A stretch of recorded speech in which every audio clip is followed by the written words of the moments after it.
সুপ্রিয় দর্শক, আজকে আপনাদেরকে আমি আমার এই ভেষজ উদ্ভিদের গুণাগুণ সম্বলিত একটি গাছ সম্পর্কে আপনাদের কাছে পরিচয় করাতে চাই। তার আগে আমি সবাইকে আমন্ত্রণ জানাচ্ছি, শুভেচ্ছা সবাইকে। আজকে যে গাছটি নিয়ে আলাপ করব সেটি হচ্ছে একটা জংলি আগাছা উদ্ভিদ, যার নাম আপাং।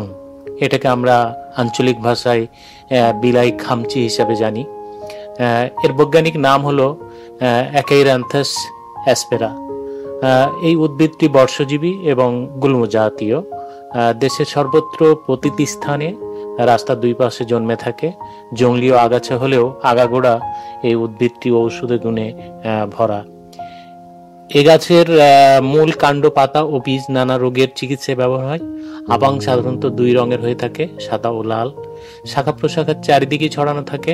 কাণ্ডে অগ্রণমুখভাবে বাঁকানো কাঁটাযুক্ত ফুল ফোটে, যা কাপড়ের সাথে লেগে যায়। এটা অবশ্যই আপনারা দেখেছেন, এই উদ্ভিদটা কাপড়ের সাথে লেগে যায়। এর মূল, পাতা, বীজ ও কাণ্ড ভেষজ গুণ বিদ্যমান। আপাঙে অ্যালকালয়েড, বিভিন্ন স্টেরয়েড, টার্পিনয়েড ও অ্যামিনো অ্যাসিড পাওয়া যায়। এর পাতার অ্যালকোহলিক নির্যাস ক্যান্সার প্রতিরোধে কাজ করে। এছাড়াও ইঁদুরের গবেষণা করে দেখা গেছে যে এর অ্যালকোহল নির্যাস রক্তে গ্লুকোজের পরিমাণ কমাতে ও প্রদাহ দমাতে সাহায্য করে। যে রোগগুলোতে আপাং ব্যবহৃত হয় তার মধ্যে অন্যতম হলো অর্শরোগ। আপাঙের বীজ 3 গ্রাম নিয়ে তা আতপ চাল দেওয়া পানি দিয়ে ভালোভাবে বেটে সকালে একবার করে নিয়মিত 3-4 দিন খেলে অর্শরোগের যন্ত্রণা এবং রক্ত পড়া বন্ধ হয়ে যায়। ফোড়াই যে হয় সেই ফোড়ার পুঁজ বের করতে আপাং গাছের টাটকা পাতার রস 8 থেকে 10টা নিয়ে ঠান্ডা পানি দিয়ে বেটে ফোড়ার চারপাশে প্রলেপ দিলে এর ভিতর থেকে পুঁজ এবং দূষিত রক্ত বের করে নিয়ে আসে। তবে দিনে 2-3 বার কয়েকদিন প্রলেপ দিতে হবে। দাঁত রোগের একটা মহৌষধ হিসাবে আপাং গাছের শুকনা ডাঁটা আগুনে পুড়িয়ে খার তৈরি করে নিতে হবে এবং সেই খার অলিভ অয়েল দিয়ে মেখে দাঁতের উপর ঘষে লাগাতে হবে। 4-5 দিনের মধ্যে আপনি উপকার পেয়ে যাবেন। কেটে গেলে যে রক্তপাত হয় সেই রক্ত বন্ধ করার ক্ষেত্রে আপাঙের টাটকা রস কাটা স্থানে লাগিয়ে দিলে সাথে সাথে রক্ত পড়া বন্ধ হয়ে যায়। তবে এই রসটা পরিমাণে একটু বেশি দিতে হয়। চুল পাকা রোধে, যাদের চুল পাকার সমস্যা রয়েছে তারা এটা পরীক্ষা করে দেখতে পারেন। আপাঙের টাটকা শিকড় পরিমাণ মতো নিয়ে বেটে তার দুপুরে গোসল করতে যাওয়ার 2-3 ঘন্টা আগে পুরো মাথায় ব্যবহার করতে পারেন। কিছুদিন নিয়মিত ব্যবহার করলে একদিকে যেমন চুলের রং ঘন কালো হবে, তেমনি নতুন চুলও গজাবে।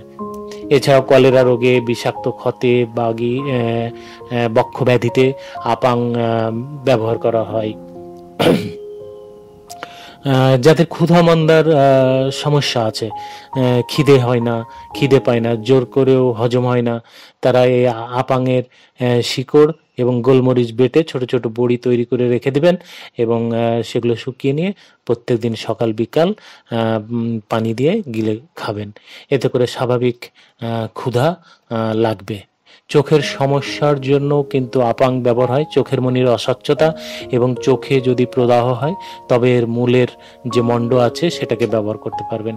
কাশি এবং হাঁপানিতে এটা বেশ ভালো কাজ করে থাকে। জ্বর যদি প্রচুর উঠে যায় এবং এই জ্বরকে নামানোর জন্য গাছের মূলের রস দিনে 2 বার খেলে জ্বর ভালো হয়ে যায়। যৌন দুর্বলতা যাদের আছে, এইটা কমাতে এর শিকড় ও পাতার রস মহৌষধ হিসাবে কাজ করে। এছাড়াও মা বোনদের অনিয়মিত মাসিক সমস্যার সমাধানে আপাঙের অবদান সর্বজন স্বীকৃত। এমনটাও প্রচলিত বিশ্বাস আছে যে গর্ভবতী মায়েদের প্রসবজনিত সমস্যার সমাধানে আপাঙের শিকড় কোমরে বেঁধে রাখা হয়। এতে খুব সহজেই সন্তান প্রসব হয়ে যায়।